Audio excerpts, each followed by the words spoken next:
in common is that there's a reason for having a leader in our society. We do not have leaders for nothing, right?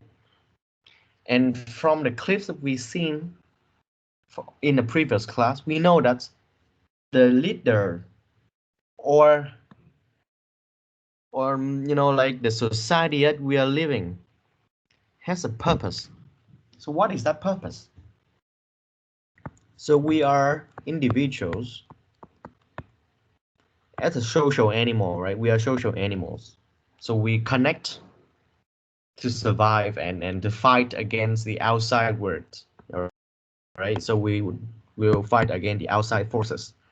And that is why we need a leader. Now, a leader over here will have a position to, to lead us to do something that's one person cannot do it, right? And he or she has the ability to create our safety feeling inside the circle. That is the purpose of society, of groups, of teams, of what we are. We want to survive, and we just figure out that having a leader, a really good leader, can be beneficial for our survival mechanism. And if a group of people have a very good team, if a group of people have a very good leader, that leader can make the group become a team. And today we will see about the team. How is an effective team? Right? So you see everything is connected over here. We have group, then we have a good leader. Maybe a good leadership style, or maybe it's just the situation, the context fits him to be a leader. Regardless of what, a good leader for a group of people, we have something called a team. So that's what we are going to do today, understanding work team. So the first question we tackle today is why teams are so popular. Why? Yeah, it's a very good question. Why it's more popular? Now, if you look at the human beings history, human has developed from a very uh, simple structure from forage. Săn bắn hái lượm, forage. To more agriculture, cultivation, and now we come to the technology era. So from forage, which means săn bắn hái lượm, to agriculture, and then to technology. So we have come a very long way from being very simple to now, the technology era, or sometimes we say 4.0. So right, whatever you want to call. And do you see the pattern here? For forage, now even before forage, we were just individual animals. So we come to a stage we call forage.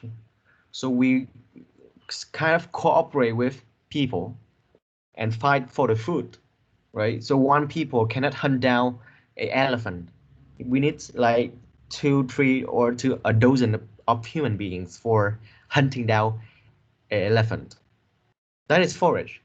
And it comes to agriculture, when we need more people to cooperate.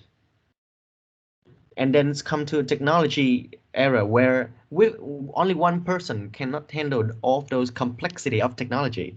We need a big, very great organization with great members, great employees, in order to control the technology, in order to apply and exploit the technology that we already have. So you can see the pattern over here. With our development, we need to become more cooperative. as a nature, right? With the development of human beings, we tend to become more cooperative. And what is the best way to cooperate other than team, right? Team is the best way to cooperate between human beings. Now, when I say team in this context, it also include groups. So basically, people comes together for a reason. It's become more and more popular because as is human nature development, we need more people to do something that one individual cannot achieve. So it's the first thing over here. The first point.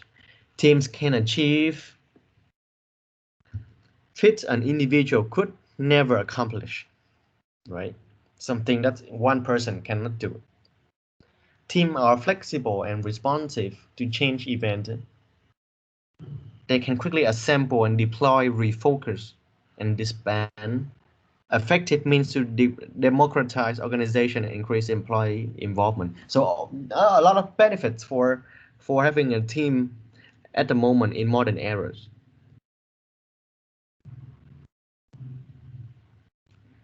Cái ý chính ở cái phần này các bạn là hồi xưa xưa xưa luôn, nhiều khi mình chưa sinh ra đời, cái việc mà mình phải cooperate trở thành team với nhau là cái chuyện gần như là không cần thiết, sometimes là không cần thiết, tại vì có những thứ nó quá available để cho với cái sự sinh sống của chúng ta rồi các bạn.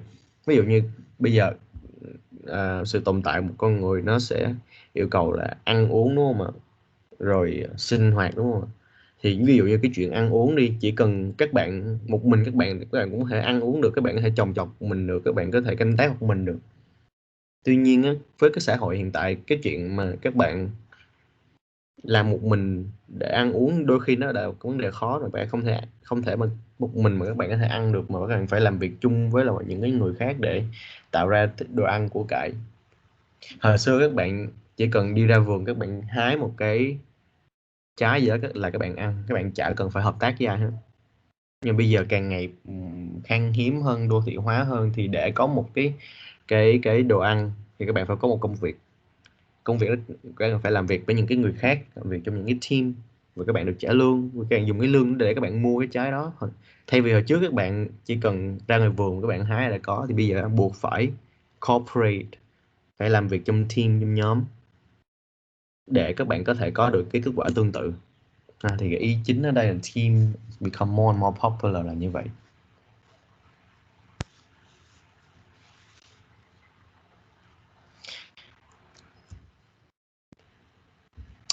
Next,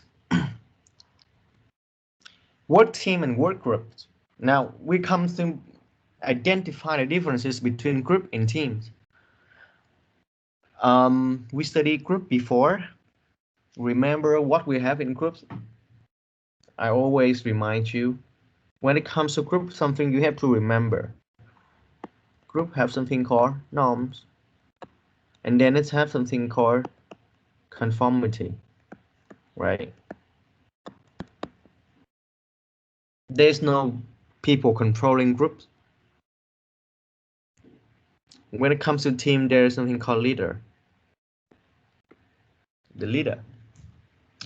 Now, the big differences between group and teams have 4 dimensions. The first dimension is goal. What people come into a group basically to be able to share some sort of information, or to check whether he or she, our group mates, he or she, they have some new interesting information or not. But when it comes to team, people have a goal for a common purposes. So they do not come together for just sharing information. They come together to achieve something together that he or she individually cannot achieve. So that is the first difference, is a goal. Second, the synergy. The synergy of members inside a group is neutral, sometimes negative, while it's more often become positive in team, which is quite obvious. You want to achieve something together, you have a same shared goal, then you need to be very, very cohesive with each other, right? Otherwise, how can you work together? If you hate people, how can you cooperate with people? You have to like people. The synergy must be positive. But for a purpose of sharing information only, you don't need to be really like people to do that. You can be neutral. Sometimes you can hate people, but you still can share information, right? That is the second dimension of difference. The third one is accountability.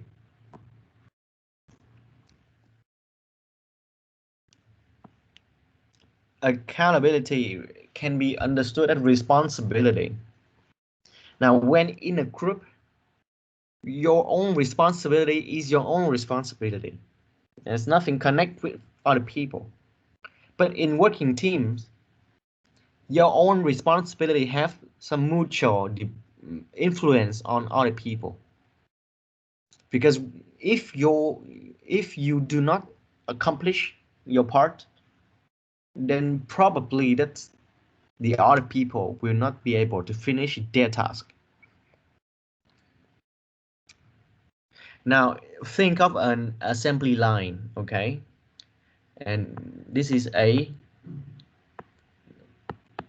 and this is B, and this is C. And the assembly line goes this way. And there, stuff, objects being built on the assembly lines.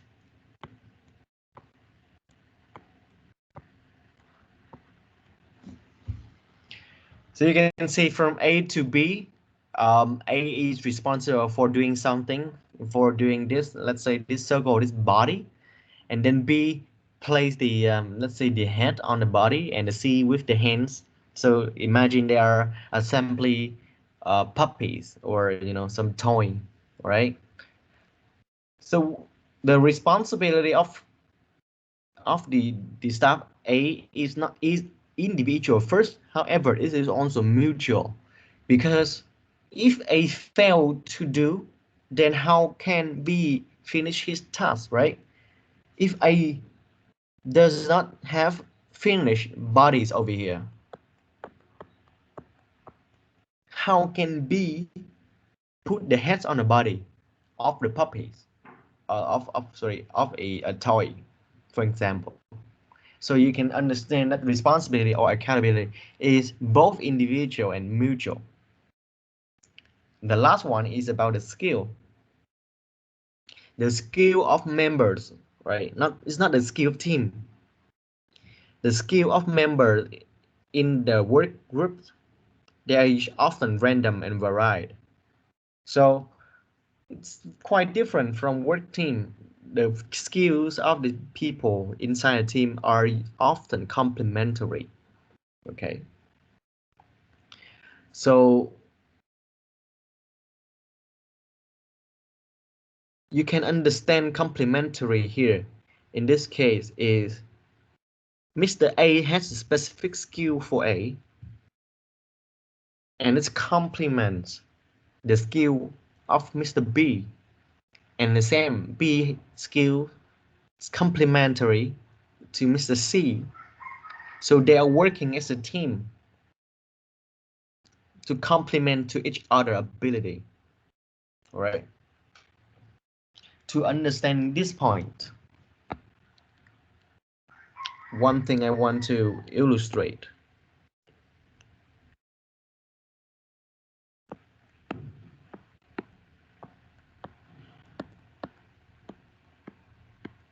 This is A, B, C.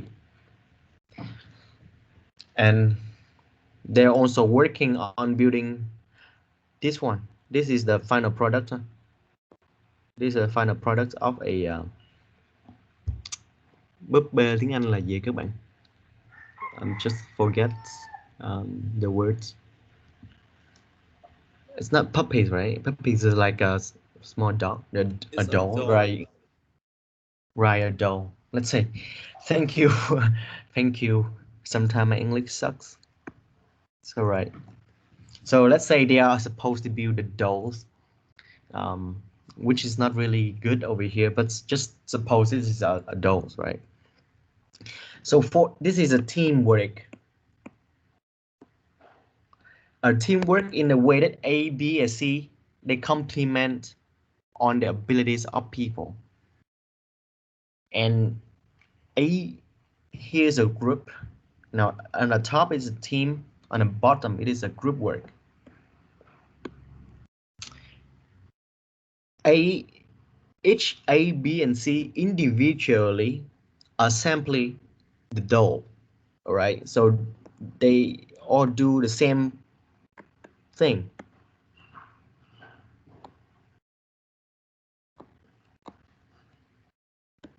So this is working like a group.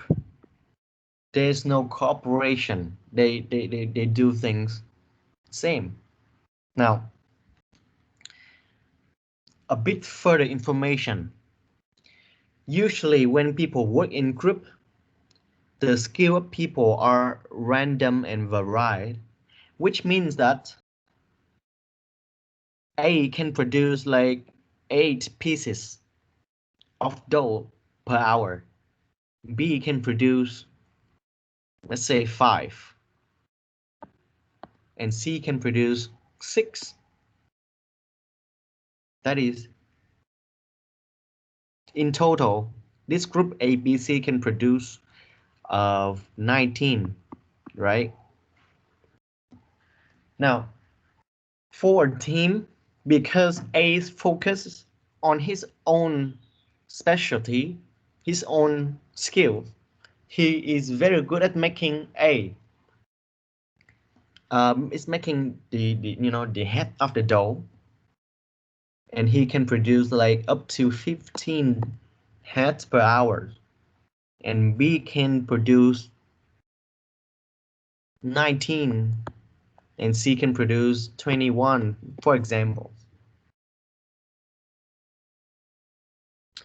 So the numbers of I just think of the numbers and not actually accurate, but it gives you the understanding of how groups and team work.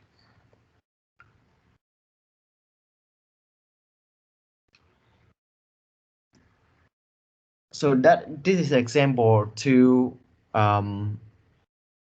illustrate the skills and accountability between teams and group. Huh? All right.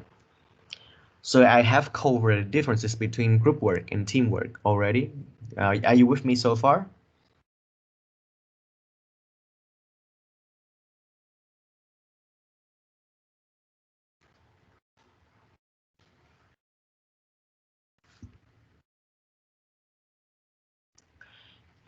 All right.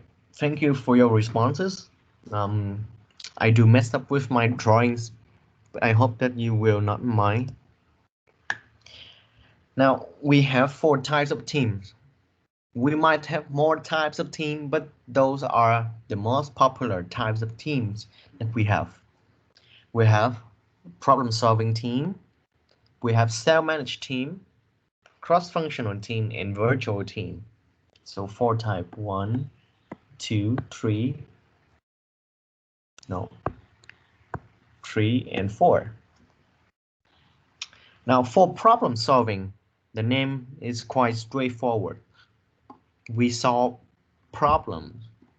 So that is the reason why we come together as a team. So what kind of problems could possibly be? Like, we need to solve problem how to increase the sales of this month because the report is not showing very good numbers. And we want to assemble a team of good salespeople, experienced salesmen, of how to increase the sales. So that is a team of problem solving. And they can solve whatever the problem is. We can have as long as we have the person who can work together to solve the problem, then we can create a problem solving team. So that's the first type of team. We come together to solve a problem. Now, what if there's no problem for we to solve? What can we do? Should we need team anymore? The answer is still yes, we still need a team. And in this case, we will need a self-managed team. So without a problem, there's no problem. What does the self-managed team do? Because the name is very confusing, right? Self-managed. Now let's think that's your boss. Let's think your boss assign your division or your department to work together as a team, of course, and to operate like normal. Usually, in order to operate like a very structured normal team, you need something called a supervisor or a team leader. No, a supervisor, right? Usually, you need a supervisor to to plan for your what you're gonna do. Different individuals, what they're gonna do, plans for individual, or like scheduling, and like allocate resources.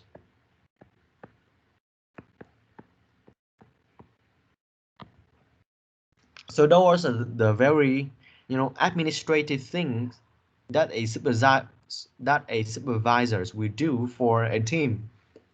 Now a self-managed team do not solve problem, but they do those things, and they tend to eliminate the role of the supervisor. So they know that they need to work together. So they will say that, hey, let's work together and see what kind of future plan for each of us and how we can schedule our work timetable and how can we can allocate the resources. So self-managed team tend to eliminate the responsibility of a supervisor. That's why it's called self-managed. Team members inside the team manage themselves, and that is also called a team, right? So this self-managed team doesn't solve any problem, but they do work together. They do work together for a common purpose, is to maintain the team, maintain the function that is originally desired by the supervisor or yeah, or the manager, something like that. Okay, that is why it's called self-managed. Now we have another two types of team. The first is cross-functional. Now if you look at the picture over here, you will see that this is on the right, sorry, on the left side, it is more like a organizational structure chart, right? Which a very clear hierarchy they come together for. Now, if you look at this, let's say this is box number 1, 2, 3, 4, 5, right? So let's say 1 is finance, the head of finance, and 2 is marketing, and 3 is like sales, 4 is like production, and 5 is like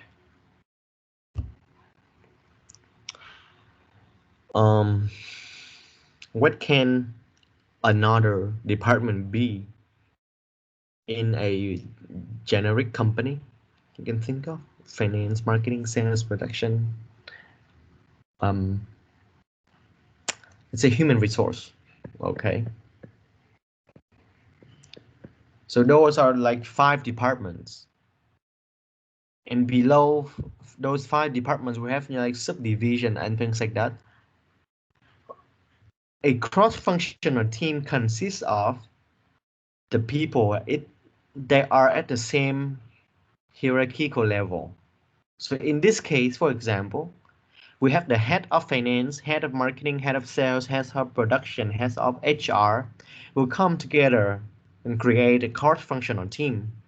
For whatever the reason is, the cross-functional team doesn't mention the purpose of the team, but this is rather than how the team operates. So in this cross-functional, it's always about same hierarchical personnel coming together and work as a team. Now it sounds like a project team. However,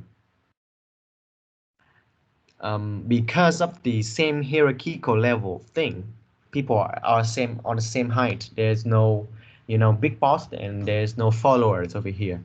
They're all the bosses. And when they come together to work as a team, there are pros and cons. Okay, there's pros and cons when things like this happens. The pros is that we can take advantage of the expertise of each people because they are quite different in terms of how they work. So we have a diversity in terms of point of view. And for the cons or the disadvantage, we have quite some disadvantages of cross-functional. It's quite complex, right? When different people from different departments comes together for working together, then who will be the leader? Because working in team always need a leader, and who will be the leader? And the answer is quite difficult to answer. To be able to identify the leader in this case is not easy because they are all boss. Then they would quite difficult to listen to each other. Right? That's the first thing.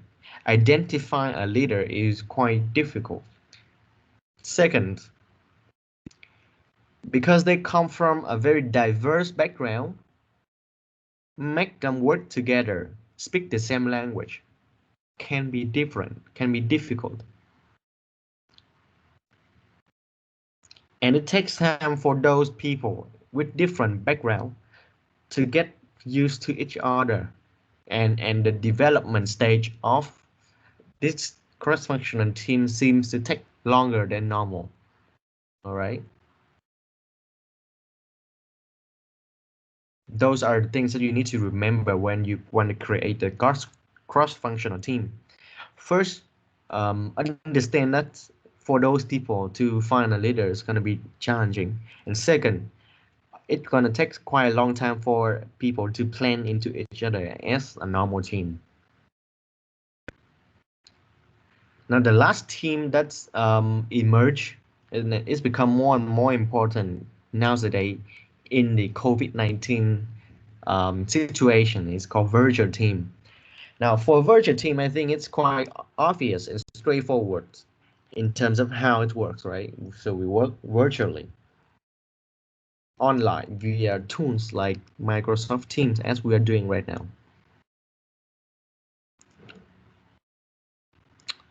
Now, when you want people to work virtually,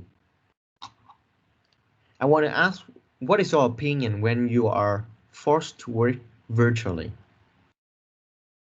Do you like it or not? Imagine that you are working for a company. Do you like working virtually or you like working at the office?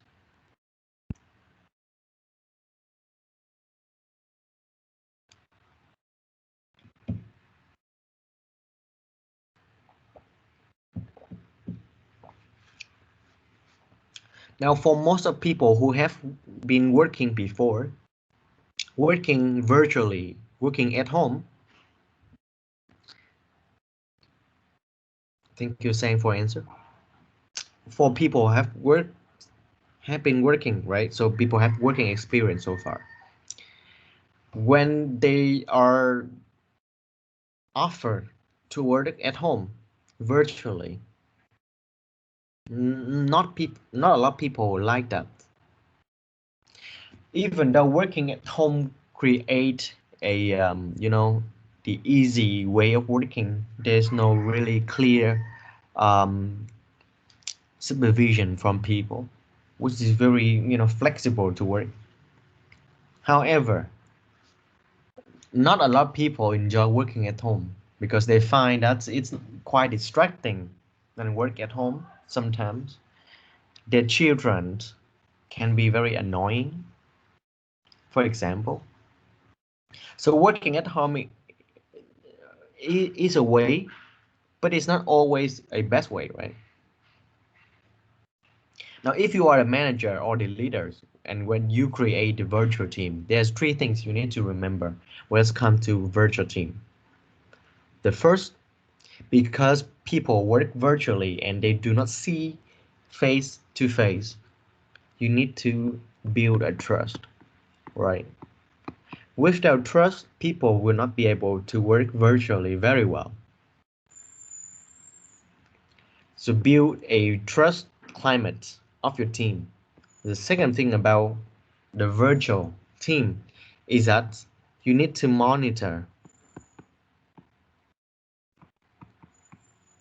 All right, so monitor the work quite closely. Now, because we do not see each other quite well, the role of the leader in the virtual team is to monitor whatever everybody is doing. In order to, thirdly, we give rewards. Oops, sorry. Rewards, but publicly. Publicly.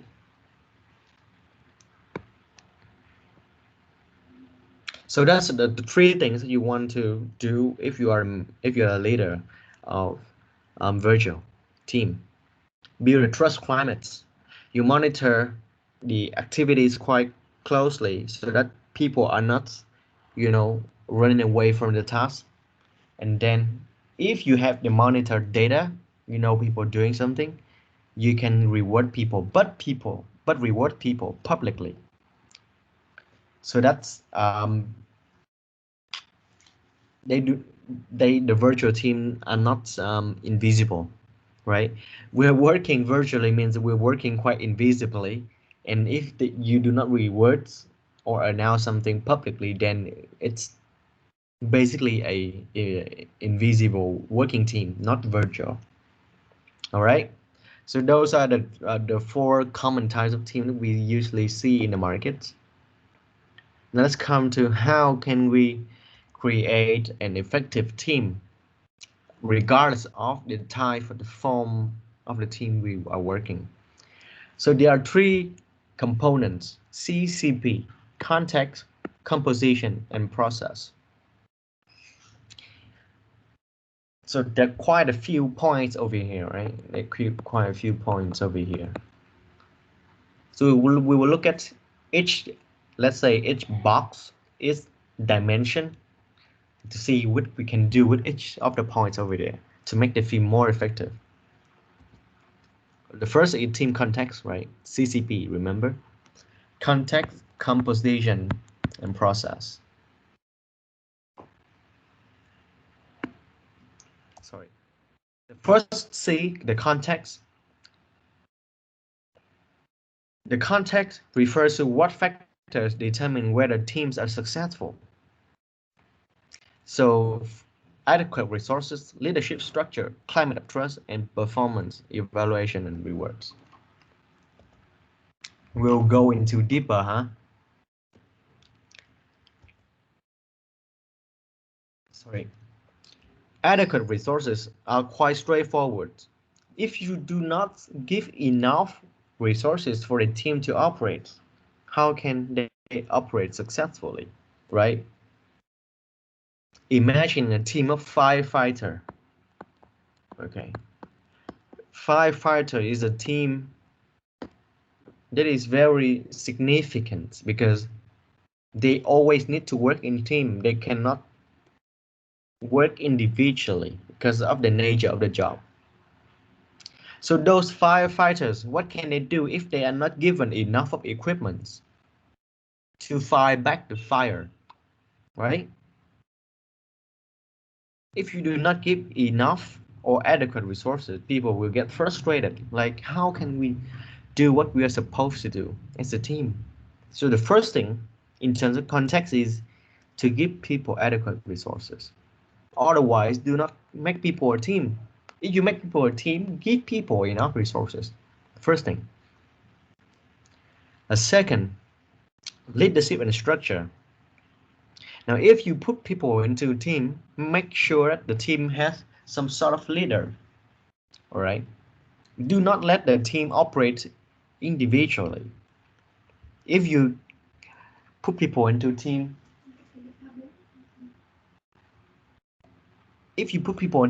make sure there is already a leader you want to design for. Give me a second, please.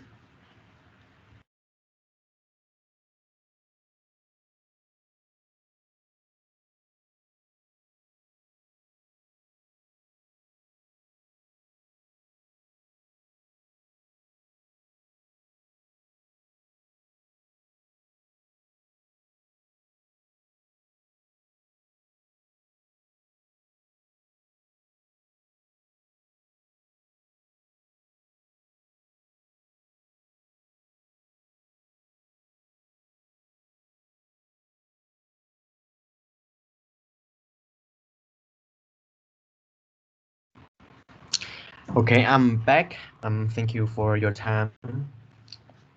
So I'm working at home. A lot of influences forces, which I will not like. Now, next, leadership and structure. I already mentioned. If you put people into a team, make sure that there's a leadership already designed, and as well as the structure is already designed. Okay. And in order for a team to succeed, sorry, we need to have a climate of trust. Now, a team will not work. A team will never work if there is no trust. All right.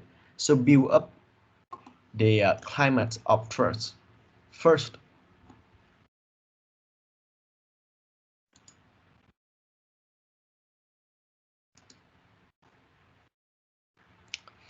And performance evaluation and rewards. This is the last part of the team context.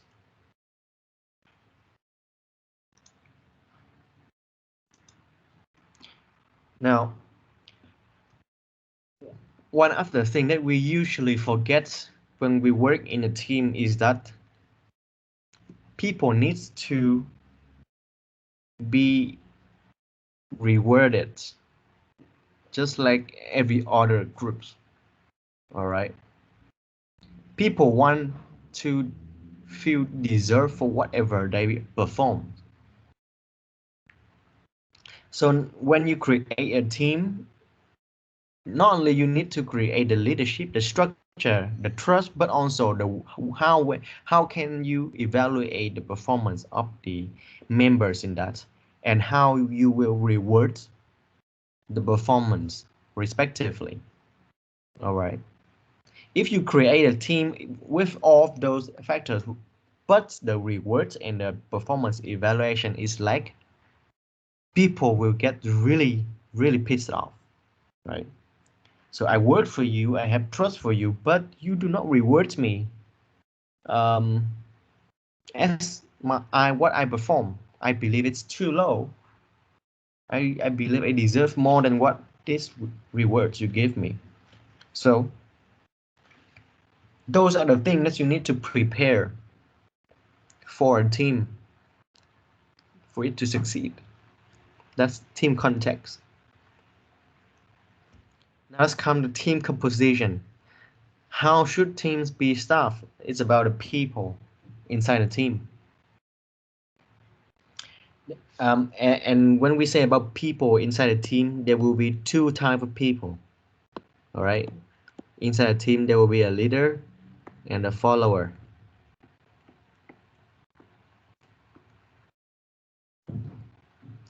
Now, the abilities of members affects the effectiveness of the team very well. However, the ability of the leader is also very influential. It's very substantial.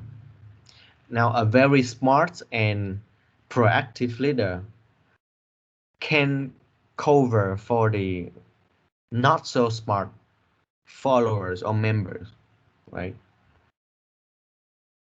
So the importance of having a good leader, of a smart, a competent and high ability leader is as important as having high ability followers and members.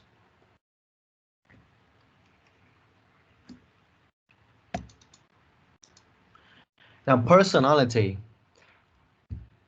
Last week we studied about the personality trait of the leader, and it applies quite the same for the followers and the members.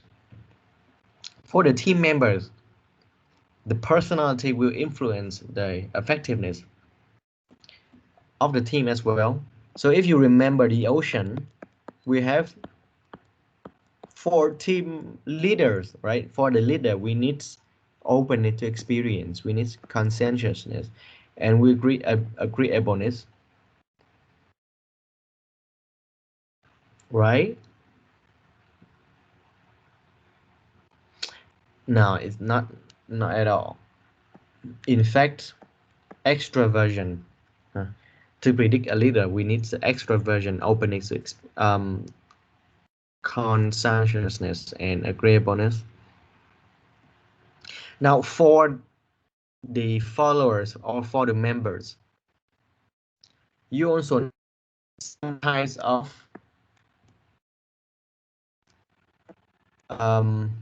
conscientiousness, right? The first thing.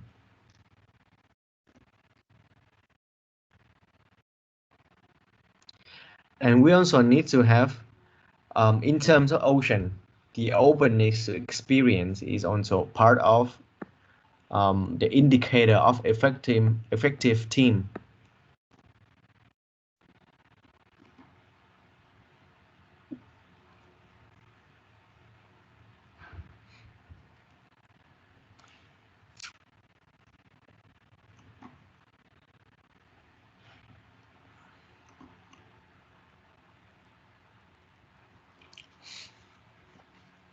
Okay, so personality has influences over team effectiveness. Now, allocating roles. Talking about roles, you can have a look at over here, the key roles of the team.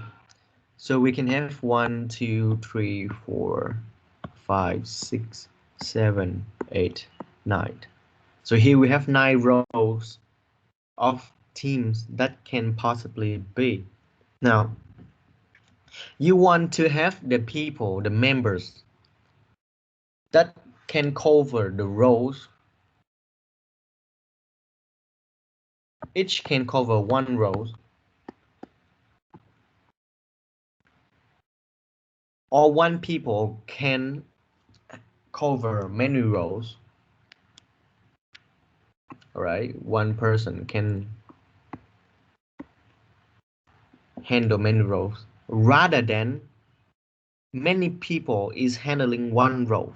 All right, it's different from this.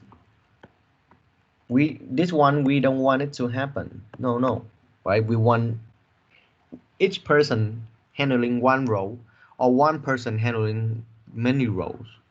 This is okay. This is okay. But we don't want many people handling 1 role. All right. So you can think of many types of roles out there. This is one example.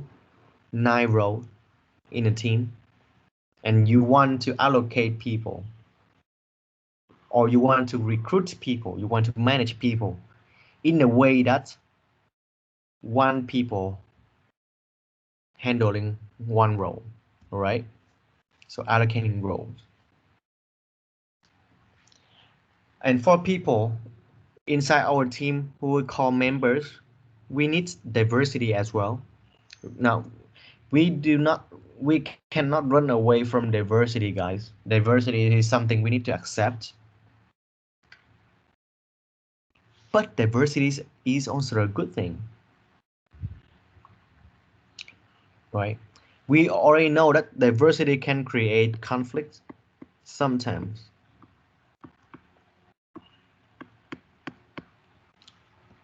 Now, but we want to have a control conflict. We want to have a control conflict so that the conflicts can create the development. Without conflicts, there is no development, right? Because you are so irritated about something, you so hate about something, you decide to, oh, I will change it into something better. So that is conflict leads to development, and a certain level of diversity in our organization foster the diversity, foster the development like that, which is a good thing. Um, the next thing about how people inside a team can create effective team is cultural differences. Now, cultural differences is become more and more important. It's the same like diversity, basically. Um, Not everyone is sensible to cultural differences. Some people are very sensitive in terms of cultural differences. Some are not.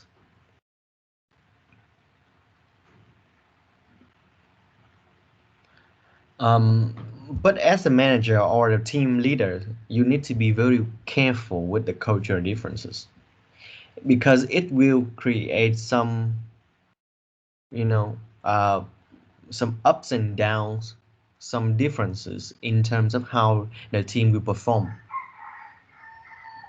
It's not a big deal. Um, but it needs to be well controlled. All right.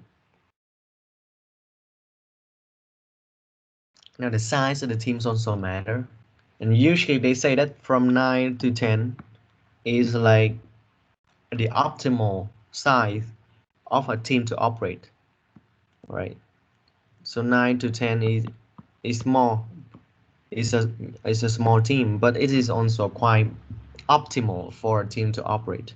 A bigger than that will make this more problematic in terms of controlling people, and smaller than that will create the shortage of people inside a team. The team with less people, they would just tend to perform worse compared to 9 to 10 people. Okay.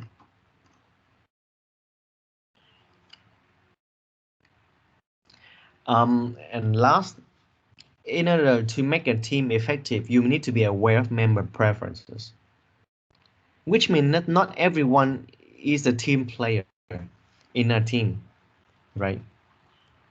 Some people would prefer working alone inside a team. So when you select a team, you do not want to include those person into our team because it will hinder the performance. We work together, not individual, right? So if you are controlling all of the factors over here, you will know that how the members you wanna put into a team. Okay, you want a high ability of members, so they are capable of doing things. They want their personality to have like high score in openness to experience and conscientiousness. You want the member to fill up the roles inside the team. You want to have a certain level of diversity inside the team. You want to have a certain level of control cultural differences. You you don't want it to be very a big deal, and you want the team to be from 9 to 10 people only, and you do not want to recruit people who are not a team player. Okay, that is the team composition. How to make the team effective. Now the last is about the team process. The last thing about how to make an effective team. Let's take a look at team processes. Now, when you run the team, you want people to have to be on the same boat, all right? Every people on the same boat. Every member is on the same boat, and they are selling. Okay, things like that. You want to have, when I say to have us on the same boat, I mean they need to know the common plan and purposes, or like set a goal here in this. They need to know the goals, but bigger than goals is like the whole purpose of the team, like why we come together. People come together for a reason, right? So they need to know the purpose, the reason for being here and being in a team like this. Now, extra, when people already know why they come together, the purpose of the group, usually effective team members will have something called reflexivity, meaning that they will be able to adjust their behavior based on the environment and the purposes.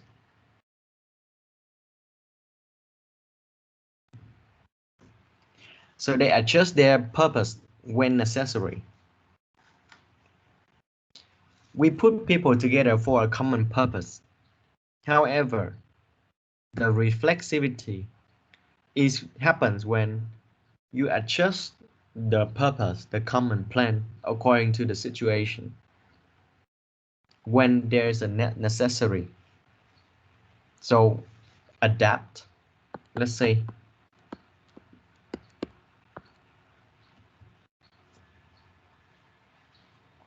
so they come together for a purpose. But if that purpose is not suitable, then we adapt and we change to another purpose.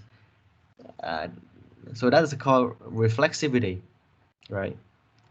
Now, to more specifically, we need to set up a team with specific goals. Again, specific goals is very powerful team.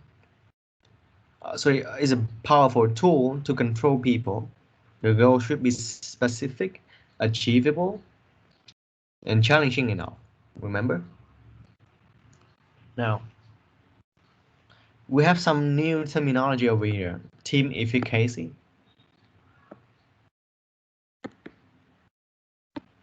All right, so we want to build the confidence of the team. Um, as a team, you need to build the confidence of a whole team. So they are confident doing whatever the purpose of the team tells you to do. That's called team efficacy. Now, team identity, meaning that when um, when a person asks you which team that you are in, which team are you in?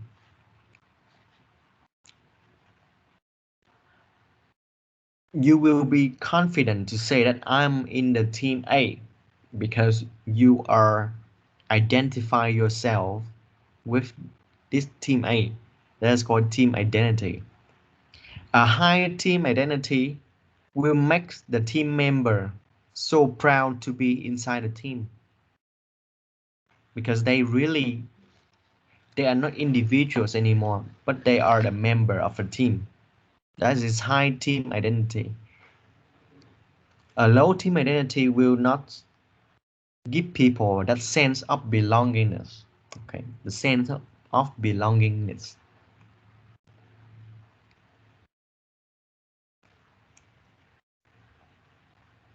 Now we have team cohesion. Sorry, team cohesion. So cohesion is like connected emotionally and intensively. Team cohesion. And you do want to have the team cohesion as high as possible, right? Now, what happened when in a team we have the team identity with, but there's no team cohesion? So yes, but no here. Yes, team identity, but team cohesion. Now, in this case, every member inside a team identity will be very proud being in a team. However, they are not in the team because of the connection of the members. They are in the team because of whatever the team is. Maybe the name of the team, maybe the purpose of the team. I don't know. So they're proud, they say they are a part of the team, but they are not really connected because they have no team cohesion. So in this scenario, it's not a very good one. In a good and effective team, we want to have both team identity and team cohesion. Okay. Now, mental models.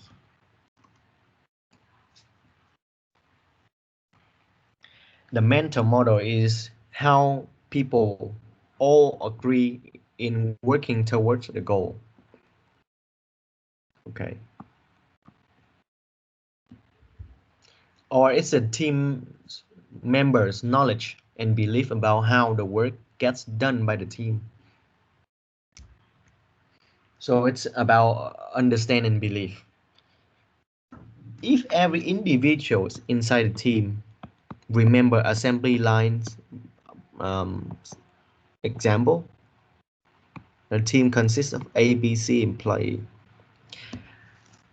Now, when the team has a mental model inside their mind, they all know that in order to create a dough,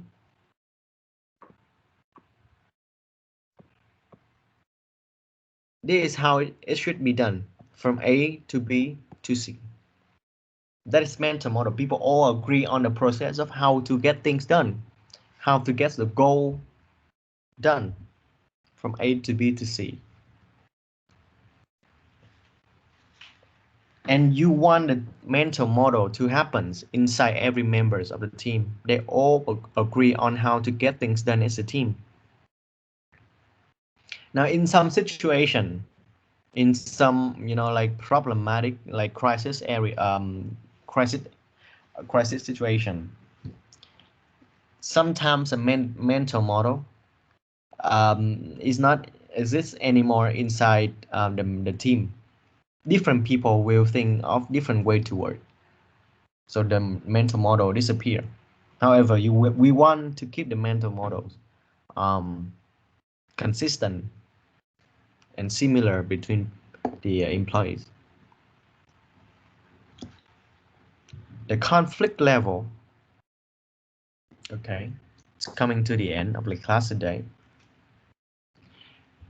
Of course, we will have conflicts inside our team because we are all human beings and we will not run away from conflicts.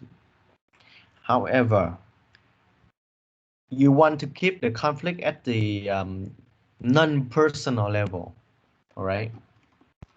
We want to keep the conflict as a non-personal, or we call that task conflict. As long as that is a task conflict, then it's okay. We don't want a relationship conflict. Personal conflicts has nothing to do with the performance of the team, and we don't want that to happen. Personal conflict leads to the destruction of the connection of team members. So we keep the relationship conflicts away, and we want to keep task conflict close to us. All right. And the last thing about working as a team As well as working in a group, we have already studied about social loafing. We don't want people to to hide and not doing anything inside a team. So we want each of the members will be responsible for some public and very specific goals of a team so that he or she will not run away from his responsibility. Otherwise, people tend to do social loafing. Right. Social loafing là tình trạng khi mà có 10 người làm việc nhưng mà chỉ có 9 người thực sự làm việc thôi, còn người kia không làm việc nhưng mà vẫn được che chở, vẫn được không bị phát hiện ha. Social loafing. Thì khi mà làm việc trong team á, với một số lượng từ 9 đến 10 người tương đối ít á, thì một người leader tốt thì họ hoàn toàn có thể set ra những cái luật để giảm tình trạng social loafing đó. Rồi. So those are the things we need to consider when we want to create an effective team. Now a team will be not a team without a team players, right? So team members, team players, whatever you want to call. So how to find them? We can find them by select the team players, or we can train them. If they are not team player, we can train them. We create them from, like a very individualist to team player. And we want to reward them to be a good team player. All right, so there are 3 things. If we identify the already team players, then we hire people, we select it. If the team players is not yet identified, we can still train them to create a team player. And we use incentive to make sure they are a good team player, which means rewarding. All right. Now, before we end the class today, I want you to ask yourself, is it always good to work in team?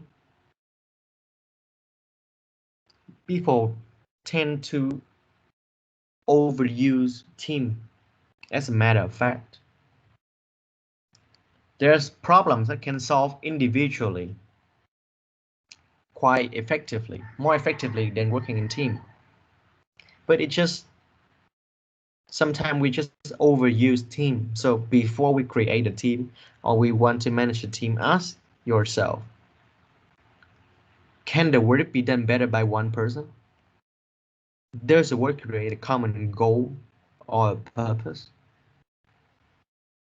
Or are the members of the group interdependent? Now answer those questions for yourself and you can know whether we should organize a team or not. All right. So that is the end of the class today. It's very simple about team. And do you have any questions so far?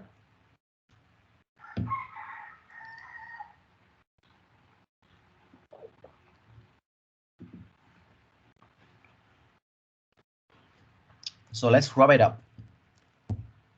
So at first we know that's group and team. What are the differences, right? In 4 dimensions. The second, between group and team, we have effective 4 types of team,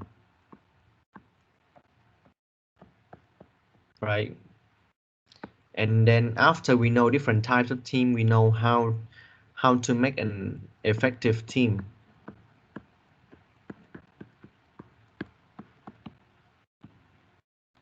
Using CCP, context, composition, and processes.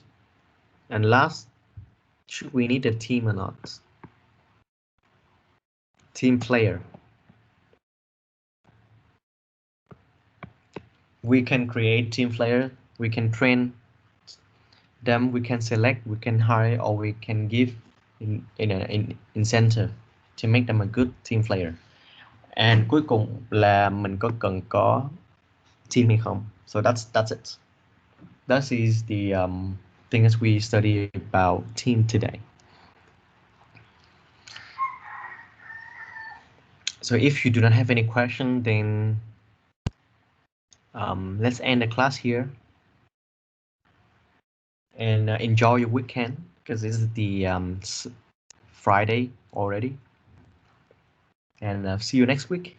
And online, next week we study online as well.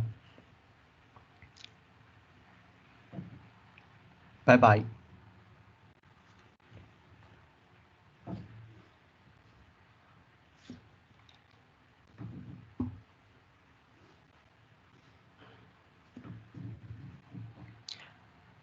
See you soon, Hill, and everyone, please take care of your health. Till we see each other again.